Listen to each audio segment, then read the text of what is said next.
দিয়েছিলেন। আজকে এরশাদের সংস্কারগুলোই বর্তমান সংস্কার কমিশন অনেকাংশে গ্রহণ করেছে।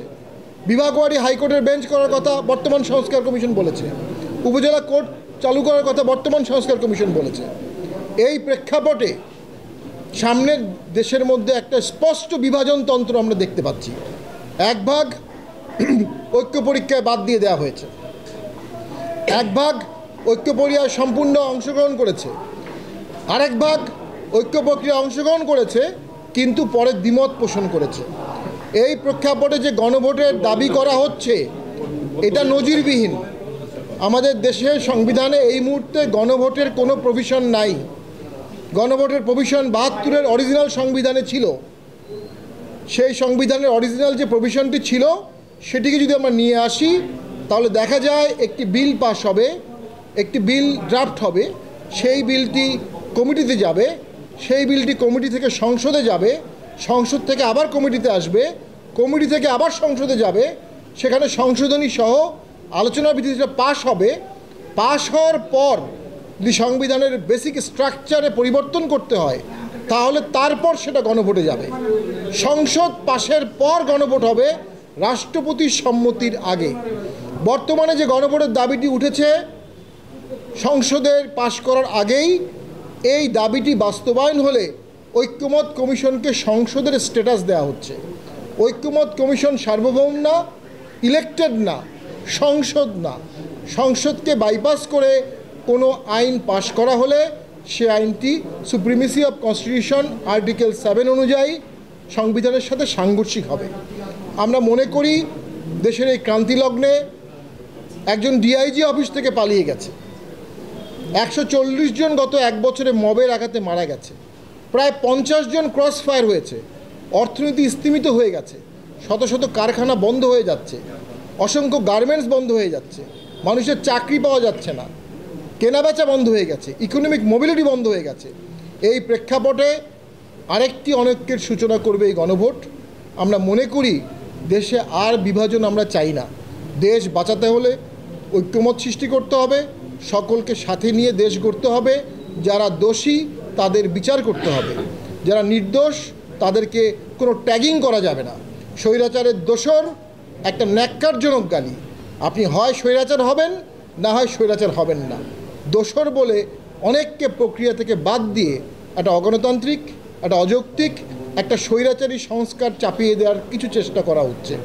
আমরা মনে করি বিপুল সংখ্যক লোককে বাদ দিয়ে এই সংস্কার প্রক্রিয়া সর্বজনীন হবে না। এই সংস্কার প্রক্রিয়া একটা আধিপত্যবাদের সৃষ্টি করবে। এই সংস্কার প্রক্রিয়ায় সকল দলের অংশগ্রহণ নাই, সকল দলের স্টেক নাই, সকল দলের মালিকানা নাই। এই প্রেক্ষাপটে সরকারকে উচিত সকল দলকে ডেকে জাতীয় সংলাপ করা, এই সংকট কীভাবে উত্তরণ করা যাবে। সামনের ফেব্রুয়ারিতে যদি ভোট হয় সেই ভোটটি অন্তর্ভুক্তিমূলক করার চেষ্টা করতে হবে। এবং বাংলাদেশে ইতিহাসে দেখা গেছে 2008 সাল পর্যন্ত জাতীয় পার্টি, জাসদ, আওয়ামী লীগ এরা 50% বা কম বেশি ভোট পেয়েছে। এখন সেটি কম বেশি হতে পারে। এই বিপুল সংখ্যক লোককে প্রক্রিয়ার বাইরে রাখলে, ভোটের বাইরে রাখলে, সংস্কারের বাইরে রাখলে ভবিষ্যতে গৃহযুদ্ধের সূত্রপাত ঘটতে পারে। ভবিতব্য গৃহযুদ্ধকে ঠেকানোর জন্য অন্তর্বর্তী সরকারের উচিত সকল দলের সাথে ন্যাশনাল ডায়ালগ ওপেন করা খুব দ্রুত। জাতীয় সংলাপ, জাতীয় ঐক্যমত করবে, সকলের সাথে সংলাপ, সকলকে নিয়ে ঐক্যমত। এছাড়া আমরা মনে করি দেশ একটি দীর্ঘমেয়াদী দ্বন্দ্বের ফাঁদে পড়ে যাবে। এবং আমরা মনে করি রাজনৈতিক দলগুলোর মধ্যে কিছু দল ইতিমধ্যে ঐক্যমত কমিশনে গিয়ে বা স্বাক্ষর করে এক ধরনের ফাঁদে পড়ে গেছে। মাননীয় প্রধান উপদেষ্টা আমাদের সকলের সর্বজন শ্রদ্ধেয় ছিলেন। আজকে কিছু রাজনৈতিক দল বলছেন ঐক্যমত কমিশন প্রতারণার স্বীকার করেছে। প্রতারণা শব্দটি উচ্চারিত হচ্ছে। আমরা তো এই ঐক্যমত চাইনি। আমি মনে করি গত বছর যারা গণতন্ত্রের জন্য আন্দোলন করেছে, যারা জীবন দিয়েছে, যারা অঙ্গহানি হয়েছে, তারা একটা ঐক্যমতের বাংলাদেশ গড়তে চেয়েছে, একটা ইনসাফের বাংলাদেশ গড়তে চেয়েছে, একটা বাদ দেওয়ার বাংলাদেশ গড়তে চায়নি। একটা বাদ দেওয়ার বাংলাদেশে আবার গণ অভ্যুত্থান হবে, আবার বিপ্লব হবে, আবার আন্দোলন হবে, দেশের অর্থনীতি আস্তে আস্তে ধ্বংস হয়ে যাবে, বাংলাদেশ একটা স্যাটেলাইট কান্ট্রি হয়ে যাবে, বিভিন্ন জায়গায় বিভিন্ন ধরনের মাৎসন্যায় চলবে, কোনো কেন্দ্রীয় নিয়ন্ত্রণ থাকবে না। কোনো কেন্দ্রীয় সরকার থাকবে না, কেন্দ্রীয় শাসন ব্যবস্থা থাকবে না, যেটার কিছু নিদর্শন আমরা ইতিমধ্যেই দেখছি। দেশের বিভিন্ন জায়গায় বিভিন্ন ধরনের আন্দোলন হচ্ছে, জনদুর্ভোগ বাড়ছে। আমরা এই অবস্থার উত্তরণ চাই।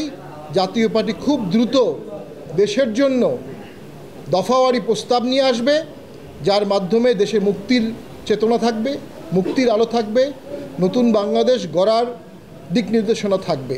ঐক্যমত কমিশন যে সুপারিশগুলো করেছে, যেগুলো গণভোটে দেওয়ার কথা বলা হচ্ছে, সেগুলো 48টি সুপারিশ, সংবিধানের 48টি ধারা পরিবর্তন হবে এবং প্রায় 84 পাতার রিপোর্ট। আমাদের দেশের 11-12 কোটি ভোটার এই 84 পাতার রিপোর্ট পড়ে বুঝিয়ে এবং এই 48টি সংস্কার প্রস্তাব বুঝিয়ে তাদেরকে হ্যানা ভোটে নিয়ে যাওয়া, আমি মনে করি একটি দুর্বোধ্য ব্যবস্থা হবে এবং এর মাধ্যমে ভবিতব্য সংসদকে বেঁধে ফেলার একটা অপচেষ্টা হচ্ছে। সাংবিধানিক ধারাবাহিকতায় ভবিষ্যৎ সংসদকে কেউ বেঁধে ফেলতে পারে না। 270 দিনের মধ্যে এই সংসদ কার্যকর না করলে অটোমেটিক ইপসো ফ্যাক্টো এই অ্যামেন্ডমেন্টগুলো কার্যকর হবে, এরকম কোনো বিধান সাংবিধানিক জুরিসপ্রুডেন্সে নজিরবিহীন এবং এটি সংসদকে অপমান করা, এটা নির্বাচন ব্যবস্থাকে অপমান করা এবং নির্বাচিত সংসদের ম্যান্ডেটকে অপমান করা। আমরা মনে করি এই ধরনের উদ্ভট, কিম্ভূত কিমাকার, বিকলাঙ্গ চিন্তা থেকে ঐক্যমত কমিশন, সরকার এবং তার সহযোগী দলগুলোকে ফিরিয়ে আনতে হবে।